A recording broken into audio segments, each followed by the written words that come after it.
Picking the right site for an orchard or picking the right fruit for your site is really critical, especially in a state like ours in Montana. You want a spot where you can maximize the sun you're getting, and also you want a place for the cold air to get away from you. So often slight slopes are important because that allows the cold air to drain away. We often see orchards that are close to rivers have crop failures because they'll lose all the blossoms with a severe frost in the spring.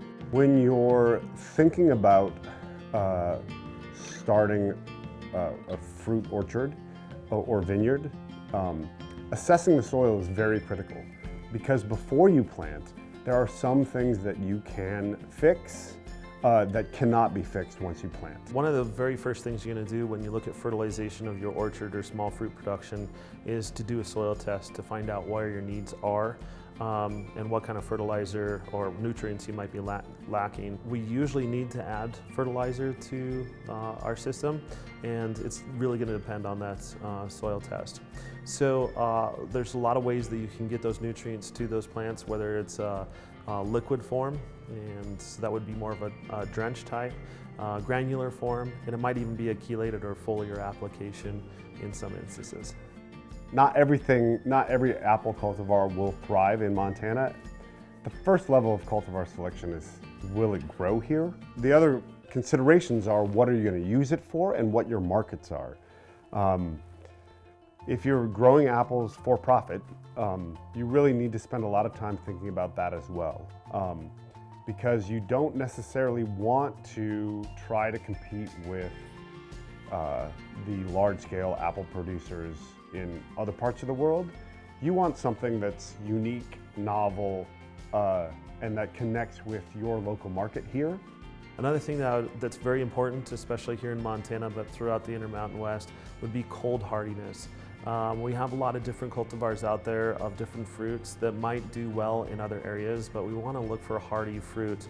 So that really kind of strains what our palette of cultivars that we can work with.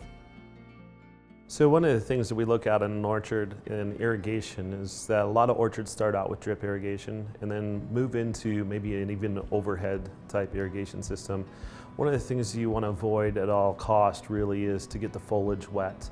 When you get the foliage wet, you're encouraging an environment that's susceptible for disease.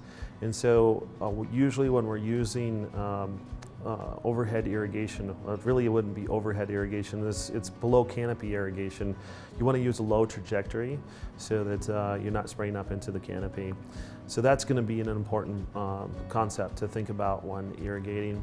So most of your small fruit, most of your tree fruit, you really don't want to get the foliage wet. So you're going to try to use some type of irrigation system that encourages the plants to get water without that foliage getting wet. Labor in the orchard is a big challenge in Montana because there are periods of the year where you need thousands of hours of labor and other periods of the year where you need almost none. The biggest challenge is harvest. You've got a crop that's ripe, it's starting to fall off the tree, you need to get it picked, packed, and to market in a short amount of time. And often, a single person or a single family operation on any large scale can't keep up with that. Farms usually hire on crews to help during that time.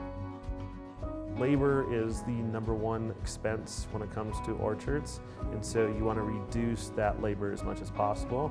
And so sometimes looking at technology is a better way to go, especially if it's a larger orchard. Proper timing of harvest really depends on your end use and your markets. If you're selling to fresh markets or making cider, you want to pick sort of at maximum ripeness. If you want to put those apples into storage, you may want to pick a little bit before their peak ripeness so they store a little bit better. Also important in harvest is proper picking. A lot of people don't know there's the right way or the wrong way to pick an apple. And because in some apple varieties, they bear on flowering spurs. So it's a flower bud that will keep coming back and renewing every year. And if you just rip that apple off the tree, you can tear that flower bud off and you will get less apple production the next year.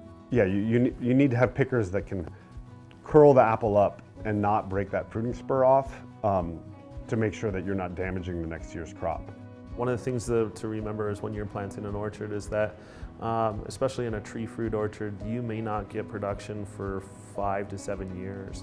And so you have to think about your income stream at that point in time. The other thing is that there are certain times when the orchard's going to need a lot more care than other times of the season. So really we see a lot of orchard management that has to happen usually in the spring and especially in the fall when we're looking at picking. Those are going to be their two biggest and busiest times when it comes to orchard management.